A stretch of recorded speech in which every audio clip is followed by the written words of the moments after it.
very much for joining us tonight. I'm going to hand over to Pastor Chris tonight. Welcome, Pastor Chris. Thank you for being a part of our Business Dinner series. This is Pastor Chris Ubamadu.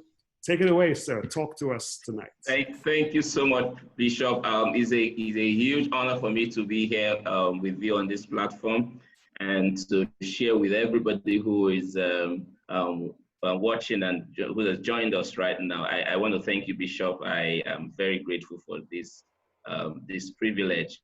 I just want to share briefly because it's not a long one. So, you know, we pastors, we are very used to very lengthy messages, but this is not one of such. So I'll just keep it very brief so that we can also have time for questions. It's a financial series, so I will just share something like Bishop has called the money mistakes of the prodigal. About 4 years ago, I got seriously fascinated with the story of the prodigal son in Luke chapter 15. It's a very popular story. We all know it. If you went to Sunday school, or if you have even gone to church for 1 week or 1 month, you would have heard the story of the prodigal. While there are many lessons to be drawn from that story, it fascinated me because I saw a lot of financial wisdom and financial things that one should take a look at if you really want to survive financially. It throws a lot of things up for me. And so in the last 4 years, I have been doing a series which I call The Prodigal and His Money every year, inspired strictly by this story in Luke chapter 15. I will just read a few parts of it, a very short part of it because of time. From verse 11, just for the benefit of those who may not have read the story in Luke chapter 15, from verse 11, he said, a certain man had 2 sons, and the younger of them said to his father, Father, give me the portion of goods that falleth to me. And he divided unto them his living. And not many days after, the younger son gathered all together and took his journey into a far country, and there wasted his substance with riotous living. He then says, and when he had spent all, there arose a mighty famine in the land, and he began to be in want. And then, of course, the story went to say that he became so much in need that he had to join himself with someone who reared pig, and he was eating from the food that was meant for the animals, until one day he came to himself and said, hi, come on, I know where I'm coming from. My father has plenty servants, and they have enough food to eat and to spare, so why should I stay here and die of hunger? And then he went home and then told his father, see, I'm coming back. I'm not coming back to assume my position as son because I have disappointed you. Just let me be a servant. Employ me as a hired servant so that at least I can work and then have some decent meal to eat.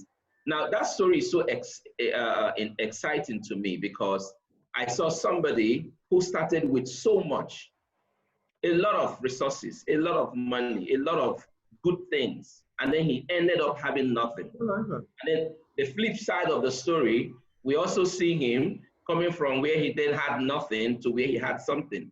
And the reason why it's fascinating to me is because we live in a society today where the average person that you meet on the street who is looking to how to make ends meet, if you ask them, they will tell you, if I can only just get 100,000 naira, if I can only just get 1 million, if I can get 10 million, some people dream of big money, some dream of, but many a times, we fail to realize that what makes for financial success is how we deal with the opportunities in front of us.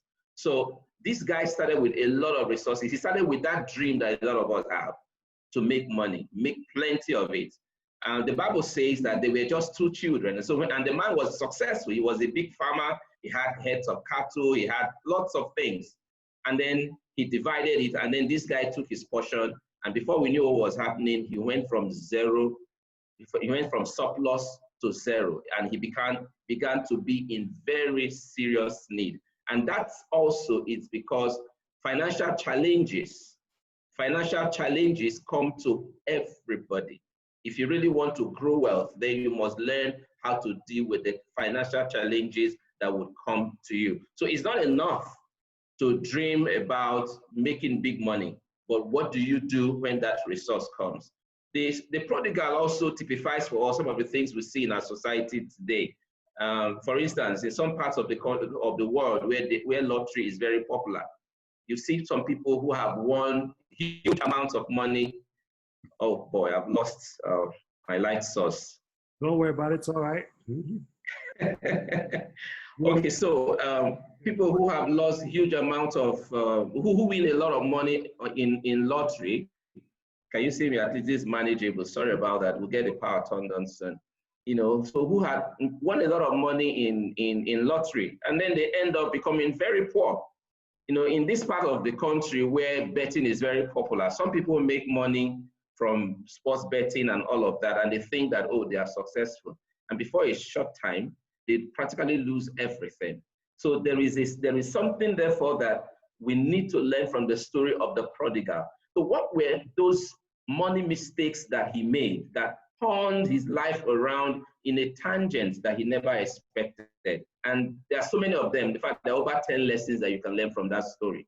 But I'll just focus on just 4 or 5 of them as time will permit us. The first thing that you notice about the prodigal was that he had no financial plan. And that is the same for a lot of people who stumble into money. No financial plan. Now, the thing about financial plan is that you don't wait to have the money before you begin to plan. You must have a plan in place. This money that I'm expecting, what am I going to do with it? What exactly do I want to spend this money on? What do I want to invest in? What solution, what problems do I want this money to solve? Because money has wings. It can come to you now, and in a very short period, it disappears. You know, so that was exactly what happened to this young man. He had no financial plan. The story said that few days after he got the resources from his father, the next thing he did was gathered everything he had and he zoomed off. He zoomed off. And that was how he lost everything in riotous living. But if he had a plan, on what to do with that money, then the outcome would have been different. I don't know how many of us have tried to go to, for shopping and you don't have a list. You are likely to buy things that you don't need. By the time you come back, you realize that you have spent all that resources on things that you really don't need because there was no plan at the beginning. And Jesus Christ, summarizing all of that for us in Luke 14, also said something. He said, which of you wants to build a tower that would not first sit down and plan to say, these resources that I have, will it help me in this pursuit? Will I be successful at it? Or which one we want to go on the battle that will not first of all count the cost? That tells you the importance in planning. When you fail to plan, as someone I respect so much, Roboshula made that comment, that statement. He said most people fail, not because they plan to, but because they fail to plan.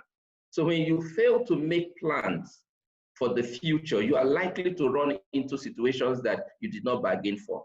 You may not be able to control the future, but when you plan, at least you have the opportunity to know, anticipate certain things in future, and then make arrangement for it. It may not completely work out the way you expect, but at least you are better than somebody who had no plan. So planning helps you to take control of the future. Planning helps you to maximize resources. Planning helps you to know what to focus on, what at any point in time, saves you time, saves you a whole lot of headache. So that was the first mistake that the prodigal made in this story. Now, the second mistake he made is a very touchy one. Now, the father was a farmer, and so he he must have had crops and a whole lot of things. And then when he divided it, this guy made the very bad mistake. He converted his assets to cash. A very huge error. Now, some people say cash is king. So they put the place of cash above every other form of resource. But the truth is that cash is not always king. Now, the things he had were income earning assets. For instance, if the father had a head of cattle, The cattle will produce milk. The cattle can be sold. The cattle can reproduce itself. So many things that can be done. But when he sold off those things, because if you really look at the story, you will see that he took everything he had and went. I don't think he took all the heads of cattle that was his share. I don't think he took the crops that was his share. So he must have converted it to cash and put it in his pocket and left. And that was a major error, because when you convert things to cash, cash is already diminishing, except you reinvest it. If you do not reinvest it, you'll just find out that the cash will begin to diminish with time. And that was what happened to this young man. He converted his resources to cash. Everything was to cash. And the next thing that happens with cash, you begin to spend it. You begin to spend it. Instead, if he would have, even though he wanted to leave his father's house, he wanted to go away from where his father was. You know, wisdom would have said, leave some of these things that we're earning income for the family. Leave them. You know, for instance, I've seen people who travel, who had a business, and then they travel abroad and they just sold the business, convert it to cash and travel. And then after a while, perhaps things don't work out the way they expect. And then they find it difficult to come back and start afresh. But if you had left those earning assets and perhaps put someone to manage it for you, you will still continue to earn income wherever you are. And so that was one mistake that the prodigal made by converting his earning assets to cash. If you do not invest cash, the only thing you do with cash is to sell, is to spend. And that was one of the things that happened to him. Now, another mistake that he made was that he adjusted his lifestyle so soon. Now, that happens to a lot of us. Now, you see, you are living in a particular place, and then your income begins to rise. Either you get a pay raise in the office, or you won a contract and some money came in, or somebody gave you some money. And then the next thing you hear, some people begin to say, they begin to think about to change the things in their life quickly. Some people, I live in Lagos, you know, some people from the mainland where accommodation is a little bit affordable, they will now begin to tell you that, oh, my status is to live on the island. So they move. And then they move to a place where they're paying more on rent, they're paying more on school fees, the market is more expensive, the lifestyle is higher. So that quick adjustment in lifestyle increases expenditure. And in fact, it goes with what is called, there's an economic term that is called the Parkinson's law. Parkinson's law says that as income increases, so does expenses. And it's also in line with what the word of God says in Ecclesiastes chapter 5, verse 11. It says, when goods increase, so does they that consume it. It's just scriptural. So the moment that income increases, and the person does not sit down to plan on what to do with it, and you quickly adjust your lifestyle. If you had one car, you want to buy a second one. If you had, you're living, like I said before, you're living in a particular place, then you begin to tell yourself that, oh, I need to move to this place is too small for me, or this place is not befitting for me. Then you want to move to a place where you spend more. So eventually, that's increase in income, your new increase in lifestyle will automatically consume it, and it brings you back to where you used to be before that increment came. So what we teach people in financial management, what we teach people is, when your income increases, do not adjust your lifestyle immediately. What you can do, that difference in income, that differential, invest it in something, save it, invest it. When you do that, you know, while you are still maintaining your normal level of livelihood, your normal level of standard of living, you are increasing your savings, you are increasing your investment at the same time, instead of just adjusting your lifestyle quickly. Some people begin to buy things that are irrelevant. They just go on shopping spree just because their income has increased. But that's a mistake, because what you will find out is that before a short time, you will look back and see that all that increment had gone. So the increased pay for your salary was increased, your wages was increased, but then your life is just the way it used to be. You look back, you can't point to anything that you have done, because as your income was increasing, you were also adjusting your lifestyle. And so you were not having any differential that you can put behind. Okay, so then another mistake I see that the prodigal made was that he did not have any savings. Now, people debate the issue of savings in so many ways. Some tell you that, well, what I earn is not even enough. Some people, I've heard this saying those days. I heard this saying that some civil servants used to complain, and they say, my take home pay does not take me home. You know, so what they're saying in inference is that what they are earning is not enough to take them home. But the truth of the matter is that there is nobody that cannot save. There is nobody that cannot save.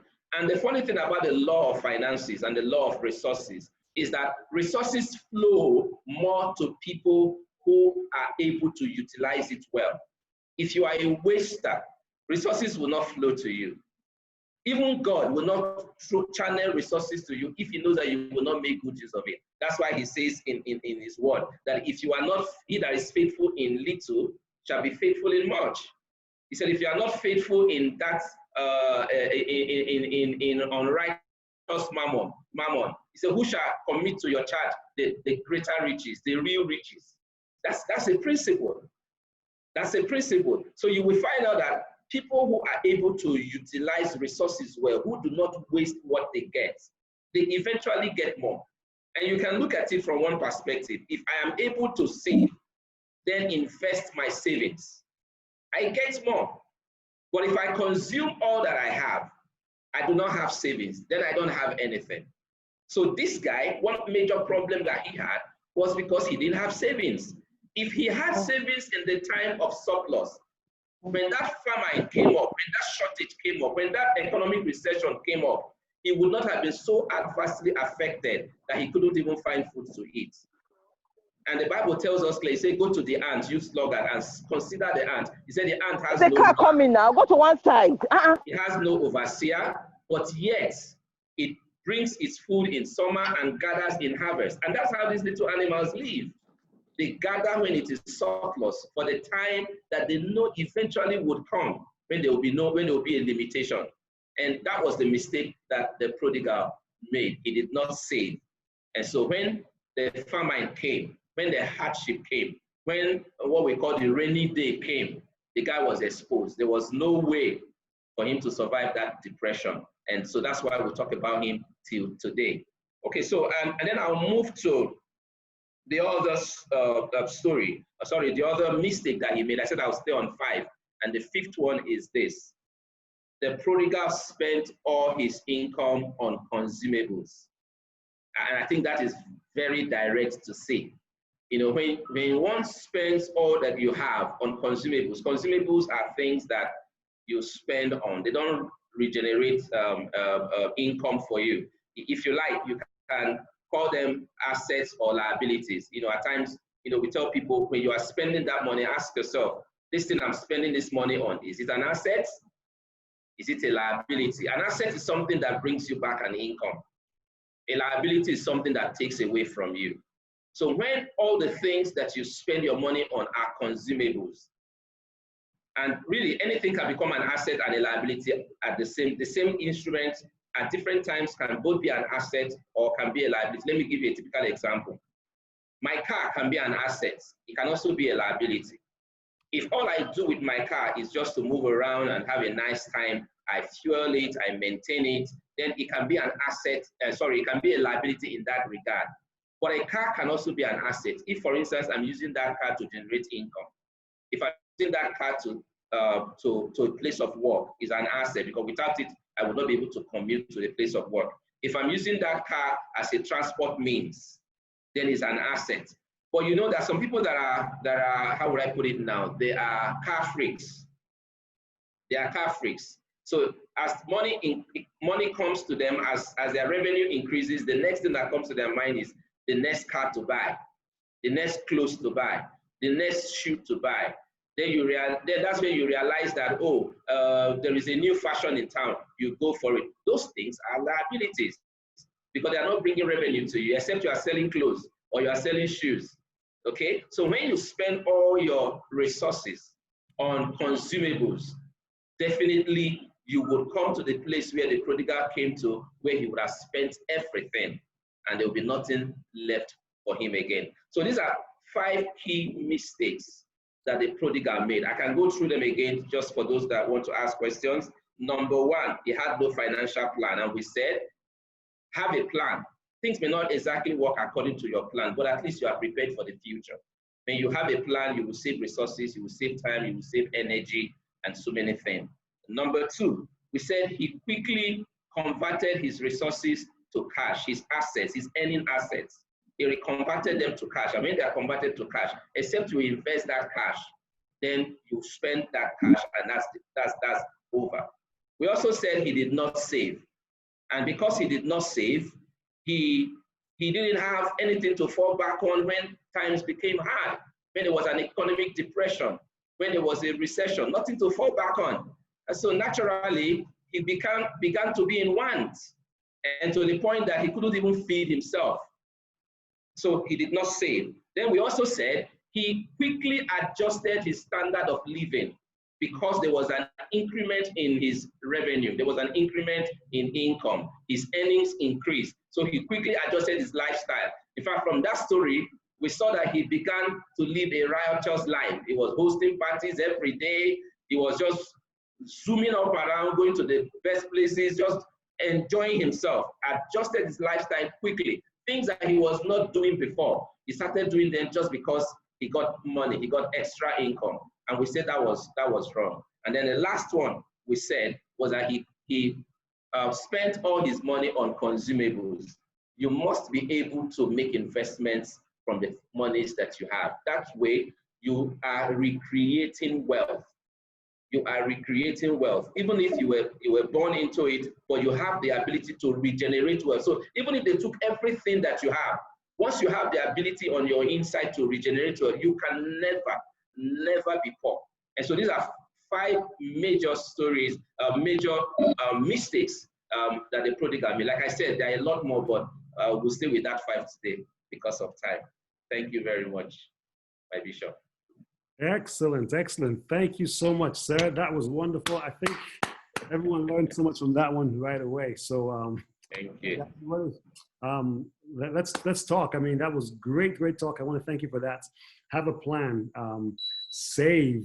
You know, don't adjust your lifestyle immediately. That one hit home because that's the first thing that you stay here in Nigeria, especially. People have money, they want to have a new car or marry a new wife. Girlfriend. So thank you for those thoughts. I want to open up the floor for everyone to make some comments and to hear some thoughts. So maybe make some comments or ask some questions. So we'll open up the floor. If you want to ask a question or make a comment, please raise your hand digitally.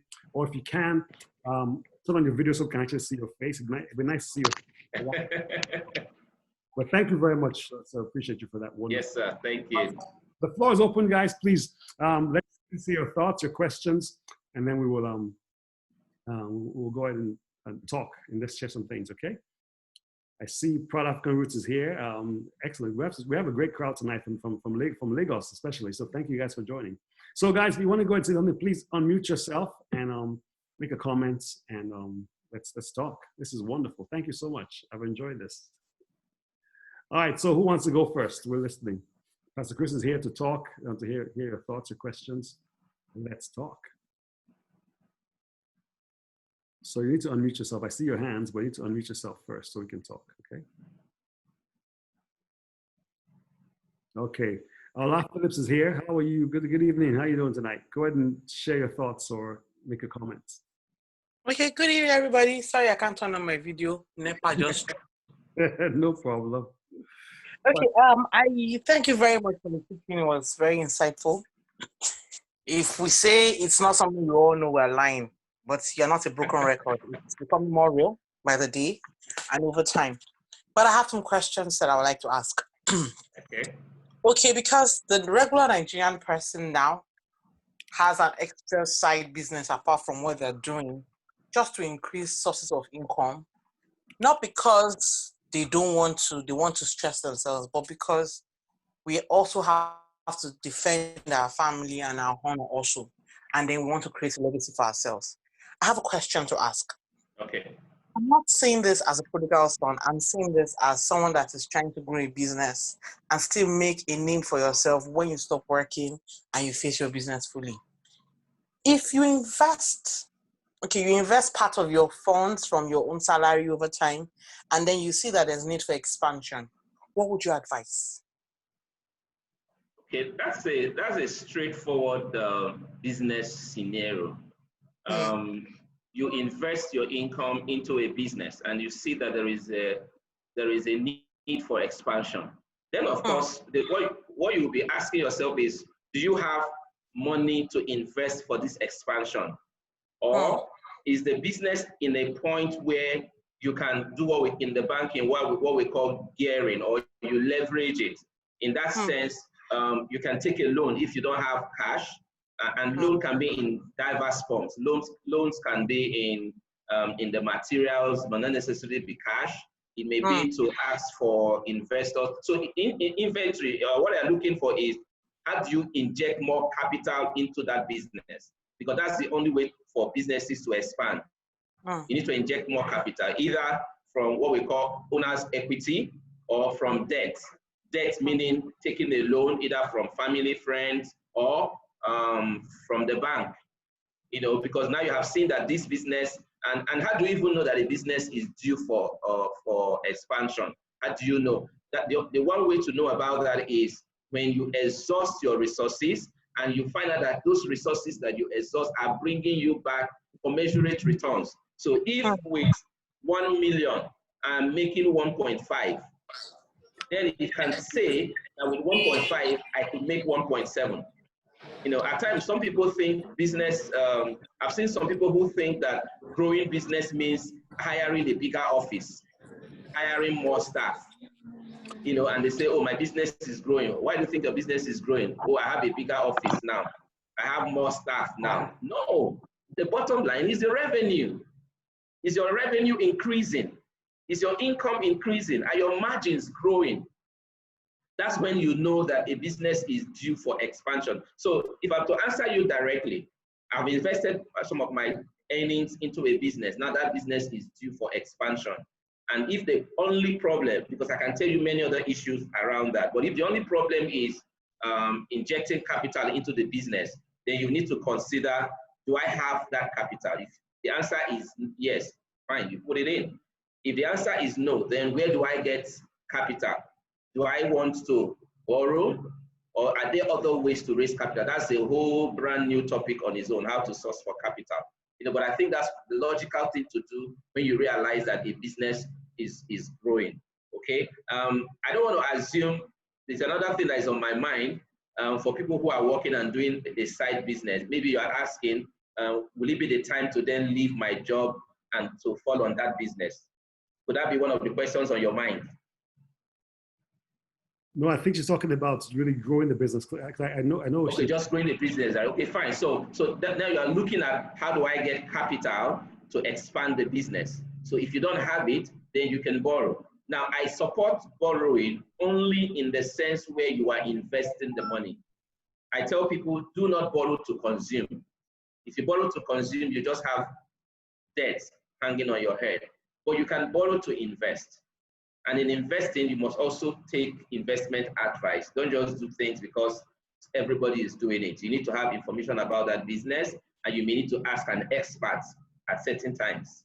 Okay? So, but if that's the issue, then of course, yes, raising capital either from your own money or borrowing or getting from family and friends can be an easy way to tackle that. Yeah, so that's the way I see it. I hope I answered your question, please. I think so. Thank you very much. That's a great answer. Thanks so much. Okay, I've got Lifa Thompson, or Lifa. He has a question as well. So Lifa, please go ahead and unmute yourself, and then we will take your comment or your question. Go ahead, Lifa. Thank you, Bishop. I'm really excited. I don't think I want to miss any of this program again. Better not. This is really This is very insightful. Okay, before my question, I think I have another thought about the prodigal son. I've been looking at that scriptures, and to me, I think the prodigal son became prodigal by the time he started wasting. To me, I think he's an entrepreneur. I want to look at the eldest son as more prodigal than even the other one, because he was just there in the house. Yeah, he was just there in the house eating, he's old, 40 years, he's still with the father. But this guy was an entrepreneur. He just said, no, I don't want to be here. Give me this money. Yeah, give me this money. I think it was actually theologians that actually named him prodigal. He was inventful. He was an entrepreneur. He wants to go to the, you talked about the blue water the other time. He was very adventurous. Okay, let me go get this thing. So he got the money, and he couldn't invest it very well. So he became very wasteful. So my question is this, sir. Hello, sir. Yes, sir. Go ahead. Okay, my question is this. You said something like we should not change our assets to cash. We shouldn't change our asset to cash. This period taught me something. A friend of mine was to sell his asset before the lockdown for close to like 40 million. Now after the lockdown, he's trying to sell the same property, and that property they are not even pricing it for that amount again. They're pricing it for 25 million. So the question is, at what time should we change our assets to cash? Because I believe that if he has been able to do that, maybe sell the asset at that particular time, and he would have gotten 40 million naira. But now after the lockdown, because there's no fund again, he's trying to sell the same property in Port Harcourt, and they're pricing the property for 25 million. So how do you relate those two scenarios? That's one. Okay, yeah, okay. Hello. Yes, sir. We got Hello. You. Okay, that's one. Then. Okay, maybe you should just take that off before I answer the second question that you made. Yeah. Hello? Yeah, I'm with you, sir. Okay. Now, I'll attend to that. In my understanding of I wasn't looking at the theological interpretation of the story of the prodigal. Yeah, of course. I was looking at the financial mistakes that he made. Okay, so whatever was his intention, whether he was an entrepreneur who was eager to try out what was happening out there. The point was, at one time, he had surplus. At another time, he had nothing. And so we are looking at what happened. Why would somebody have so much at one time and then automatically lose everything to the point that he had not even anything to eat? So that's the issue. Okay, not the theological interpretation of that story. Now, going to your direct question, the point I made was, do not convert your earning assets to cash. Except you want to invest that cash. Now, if I earning asset, let's even go typically to the story that we have. What was his earning asset? His father was a farmer, so when the man shared his goods, it's natural to expect that he got cattle, he got sheep, he got goats. Now, somebody can look at all those things and only see meat, but a businessman will see one cattle and know that this cattle will give birth to another cattle. He will see it differently. So for a businessman, it's an earning asset. So when he sold it and put the money in his pocket with no intention to invest that money, it goes into consumption. So that's where the issue was.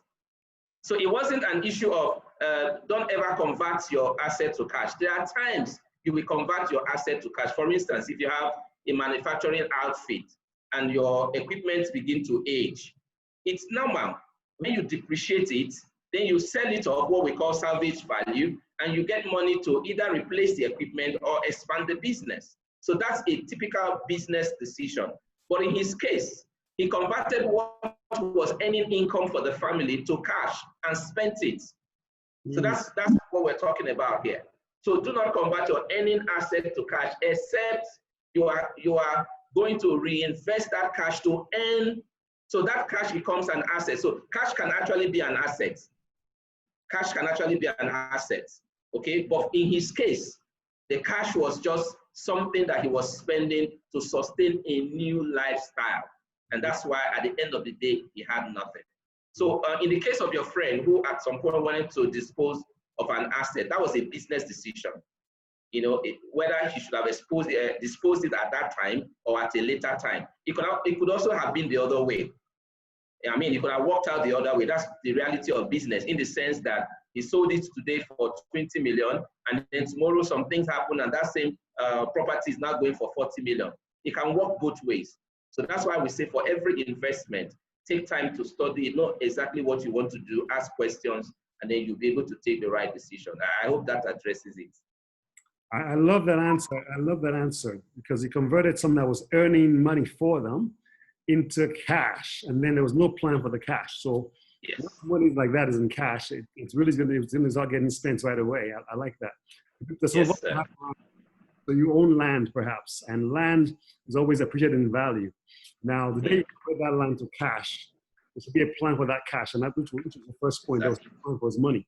When there's no plan for money, then money just begins to go according to everyone else's plans and not our plan. So I love that one. Thank you for sharing that. yes. Thank you, sir.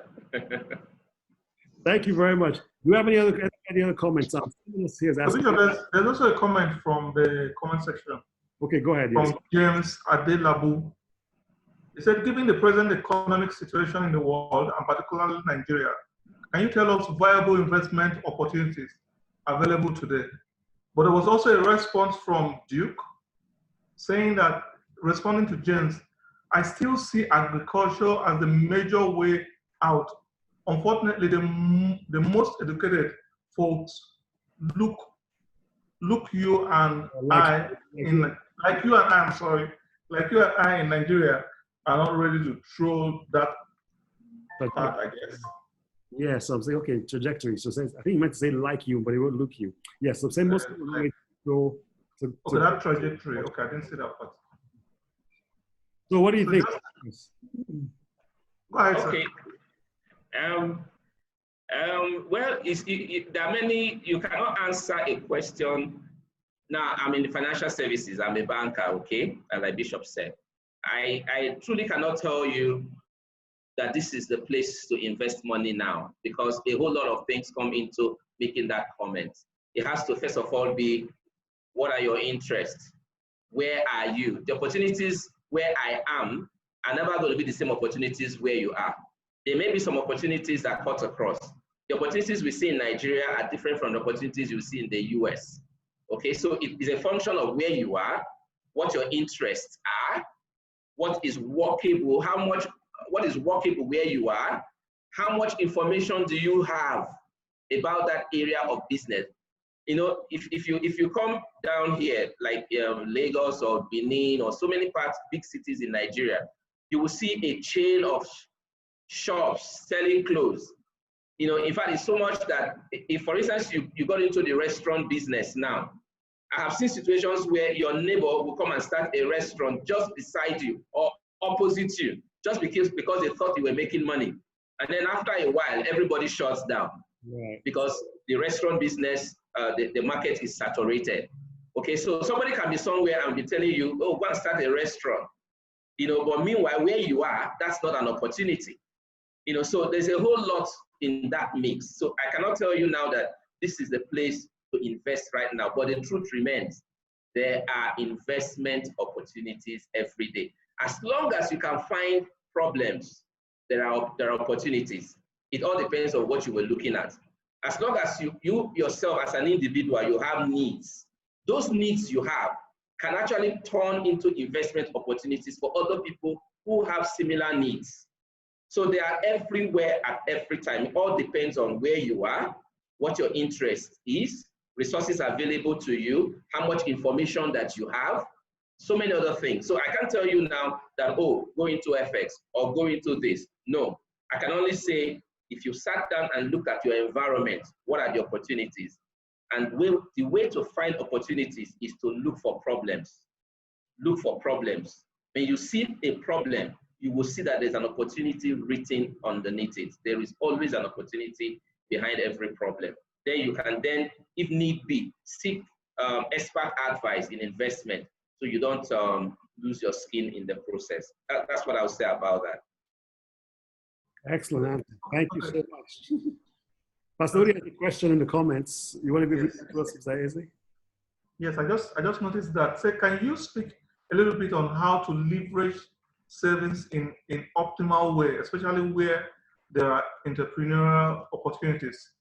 Bear in mind inflation and other economic realities. I need you to repeat that. I didn't hear the first part of it. Can you speak a little bit on how to leverage savings in optimal way, especially where there are entrepreneurial opportunities? Then he said, bear in mind inflation and other economic realities. Okay. Now, my simple answer to that is, when you save, there should be a reason for saving. You know, some of us just relax in the fact that we are saving. If you look at today, in fact, there was a policy released by central bank just early this week with regards to savings, and you find out that it's really not attractive. So when you are saving, you must have a reason for saving. Are you saving for the rainy day? In other words, you are saying, in case there is a need, an emergency, I need to spend money. So you keep some money aside for that.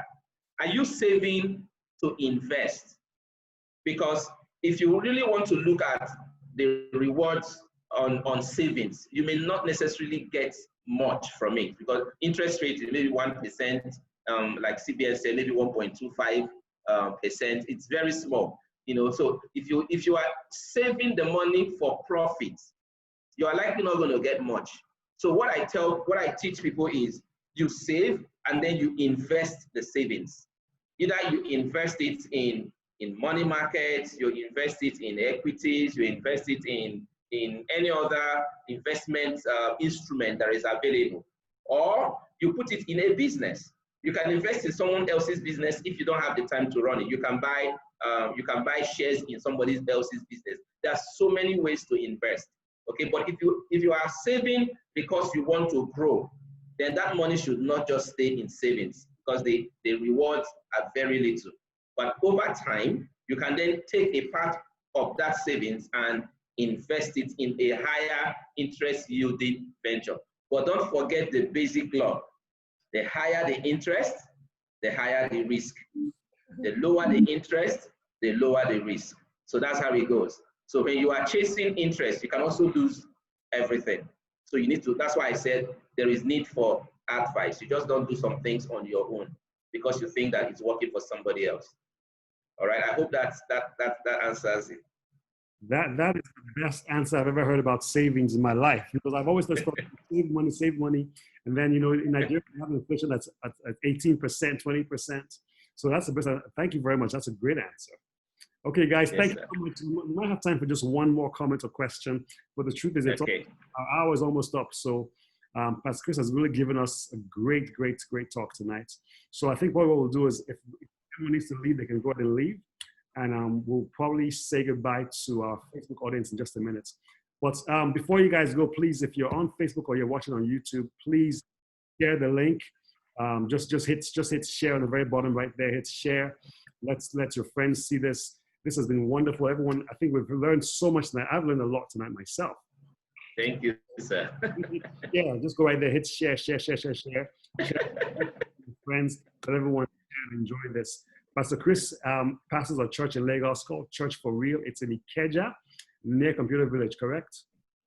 So please join them on Sundays. I know you guys also do a business seminar once or twice a year. You do a seminar once or twice. Tell us about the seminar. Yeah, once a year. Once a year, okay. What's that one called? The round table. The business round table. Excellent. I love that one as well. Yes. So guys, join Pastor Chris at Church for Real. The address is what's the address again? 3 Afisman Drive, opposite Computer Village. Everybody in Lagos would know Computer Village. Yes, sir. We're just 2 minutes away from Computer Village, and you'll find us there. Excellent. Thank you. And we can find you online. You're on Instagram with I am Chris Ubamadu, right? Yes, sir. And on Facebook on the same name, Chris Ubamadu. Excellent, guys. Thank you so much, Chris. So if you guys want to share what you want to do, if you want us to send you an email for next week's business dinner, send us an email. Put your email address right here in the group here, or your phone number, or if you're on Facebook or YouTube, put your email address on the bottom in the chat section, the comment section, and we'll be happy to send you an email to remind you about next week's business dinner. It's at 7 p.m. every week, Thursday nights in Nigeria, 2 p.m. if you're in the US, and wherever else you are around the world. Thank you so much. We have time for one more question, but we're just going to wrap up in a minute. I think this has been a wonderful, wonderful talk.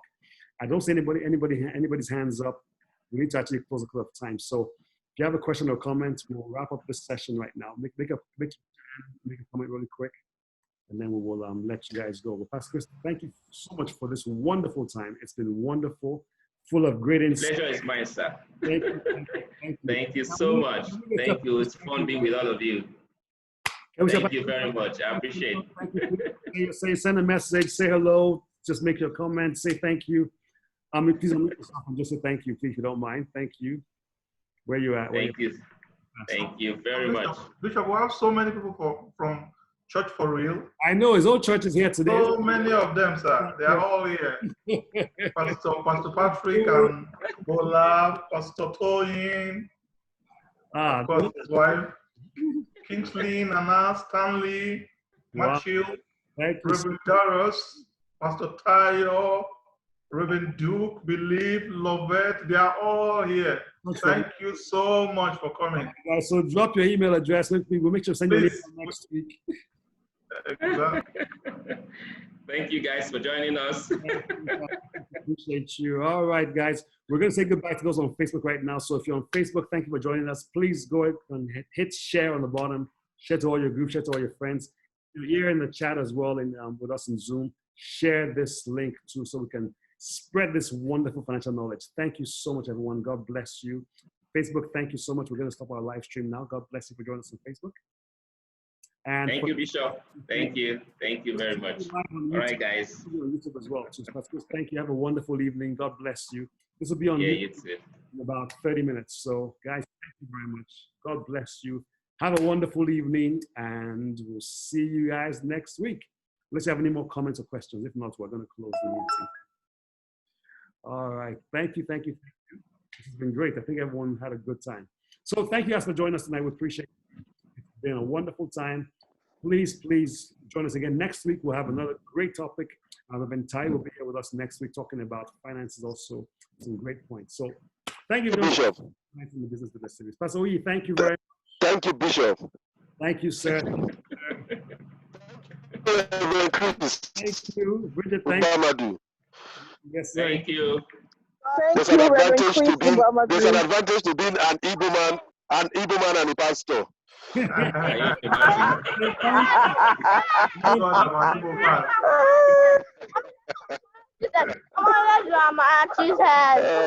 you. Thank you.